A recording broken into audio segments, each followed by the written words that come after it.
Eu sou o professor Ângelo Costa.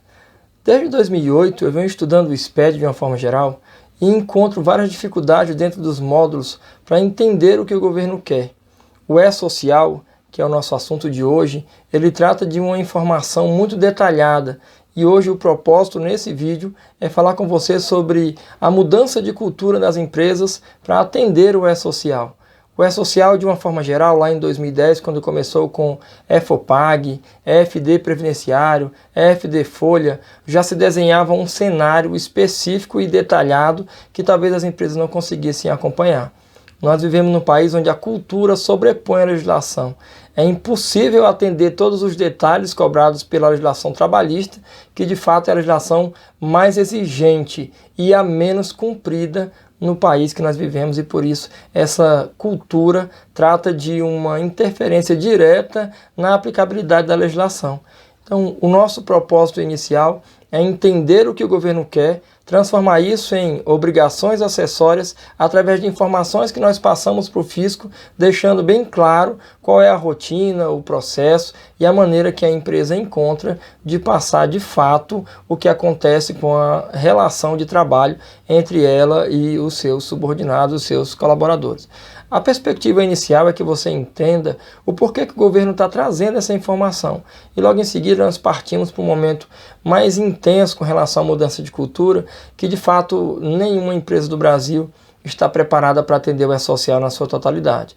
Ainda que não seja uma dificuldade imensa entregar o E-Social, há uma pequena problemática em alinhar o que as empresas fazem com o que de fato é o E-Social. Então nós buscamos entender primeiro o que é o E-Social e depois entendemos o que o governo quer. Por fim, fica fácil de alinhar o que de fato as empresas não conseguem entregar e a cultura que elas vão ter que estabelecer. A priori, o governo brasileiro ele tem se preocupado com a legislação trabalhista e a forma de fiscalizá-la, porque a fiscalização da legislação trabalhista em si, ou toda a relação de trabalho, ela é uma fiscalização ainda muito problemática em relação ao tipo de entrega da informação. Alguns dos órgãos fiscalizadores, eles têm sistemas híbridos, como por exemplo o Ministério do Trabalho, com a dificuldade enorme de converter o papel em uma obrigação acessória digital, ou talvez até mesmo passar para um meio de cobrança através de PGDs.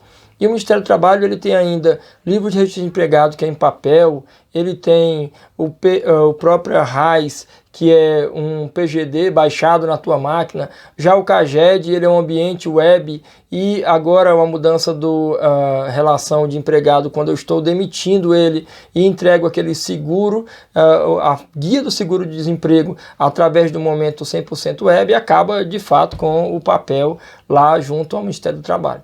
O propósito inicial, então, é que todos os órgãos eles se modernizem. A Previdência Social é a mais interessada na modernização.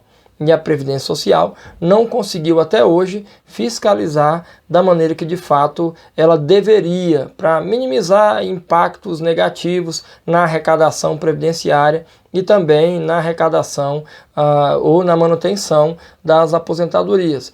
O que tem de verdade em fiscalização é não só o E-Social, mas a Receita Federal, trazendo para dentro do fisco brasileiro uma fiscalização totalmente tecnológica. Sabia aí, nós temos o ARPIA, que gera um programa totalmente funcional, um programa que cruza dados, e ele traz para dentro desse perfil de fiscalização toda a manutenção de fiscalização digital, tirando o papel de qualquer que seja a entrega de obrigação acessória da Receita Federal. Então, no primeiro momento, a Receita descobriu que fiscalizar de maneira digital e compartilhar os fiscos era a melhor forma de fiscalizar a cessão de mão de obra e a relação de trabalho. Não há outra maneira senão fiscalizar através de obrigações acessórias digitais. Mais que isso, descobriu um ambiente web geral, um ambiente que permite que as informações cheguem até o governo através de entregas compartilhadas e entregas descentralizadas. Essa entrega descentralizada feita pelas empresas acaba sendo uma geração muito complexa, porque no primeiro momento há necessidade de transformar todos os tipos de arquivos em arquivos no formato XML, que é arquivo especificamente da automação comercial. Então, no início, o fisco brasileiro buscou converter os arquivos XML ou os arquivos digitais em XML para que pudesse levar de uma maneira mais robusta, assim como acontece com a nota fiscal eletrônica, para um ambiente 100% web e que ele possa ser fiscalizado de uma maneira mais detalhada.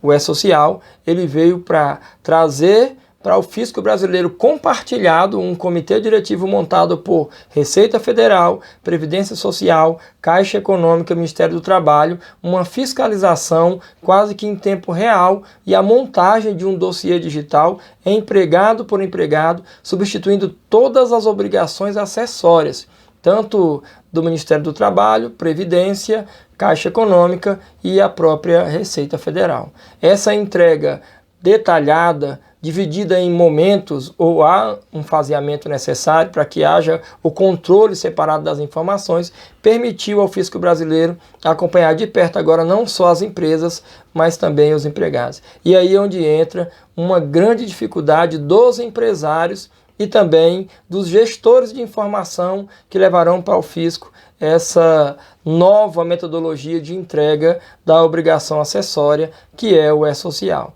A dificuldade está por conta da cultura que as empresas têm e não conseguem passar de forma clara e precisa o que o fisco pede e o que o fisco traz como necessário para que haja manutenção dos direitos do cidadão brasileiro. É esse o nosso principal propósito. O E-Social inicia com a carga inicial e na carga inicial as tabelas. O primeiro momento que eu quero apontar para você é com relação à criação dessas tabelas. Na verdade, nem deveria ser criação das tabelas. As tabelas elas são necessárias já embutidas ou, sei lá, implementadas no momento inicial, quando a empresa começa a sua atividade laboral. Ou seja, contratou um colaborador, automaticamente já necessita da criação de tabelas. Tabela de cargo, tabela de horário, tabela de turno de trabalho, tabela de função. Essas tabelas elas são, de fato, necessárias para que haja manutenção da vida laboral ou a manutenção da informação junto ao fisco dessa vida laboral. E um dos problemas junto ao E-Social é quando nós percebemos que as empresas não se preocupam em mapear as atividades que estão aí desenvolvidas dentro dos cargos estabelecidos pela empresa. Há atividades, por exemplo, que não condizem com o KNAI da empresa. Uma empresa que tem uma atividade específica de venda de mercadoria e o colaborador ele tem um cargo totalmente fora do perfil de venda de mercadoria ou atrelado a essa atividade. Empresas que têm atividades distintas do que de fato os seus cargos eles apresentam. É um dos problemas. O outro é com relação aos horários. Os horários eles precisam, na verdade, ser analisados de forma bem cautelosa, porque há colaboradores que têm horários flexíveis e isso é permitido no E-Social, também com intervalos variáveis é permitido no E-Social, mas culturalmente há colaboradores que de repente não aparecem no seu horário e começam a trabalhar em outro horário. Isso não é correto. O correto é que haja uma interpretação desse colaborador que no seu contrato de trabalho há um horário específico que deve ser cumprido. Então, necessariamente, eu preciso que os colaboradores entendam, e aí parte da gestão da empresa, que o horário e o cargo e a função, eles não podem ser mesclados ou não podem ser desviados, até para que não haja, de fato, um desvio de função ou que haja um pedido de equiparação salarial. Um caso prático, por exemplo, que aconteceu foi de uma colaboradora que ela substituía a recepcionista. Todos os dias, quando a recepcionista ia almoçar, a copeira fazia esse papel de recepcionista no horário do intervalo dela. Não é impedido por lei, mas que a própria lei determina que haja o pagamento correspondente ao salário aí da recepcionista quando essa colaboradora, que era a copeira, substituía essa moça. O que aconteceu no final da história é que a copeira, após ser demitida, entrou com ação pedindo então que a empresa a reconhecesse como recepcionista e pediu, inclusive, na sua ação, um desvio de função. Então, há algumas análises que precisam ser feitas antes que haja a tomada de decisão. Vai ser mandado carga inicial com as tabelas, então precisa analisar essas tabelas, principalmente com o perfil de cada colaborador, para que não tenha uma interpretação errada, tanto do gestor quanto do empresário e ainda do próprio colaborador. É necessário que haja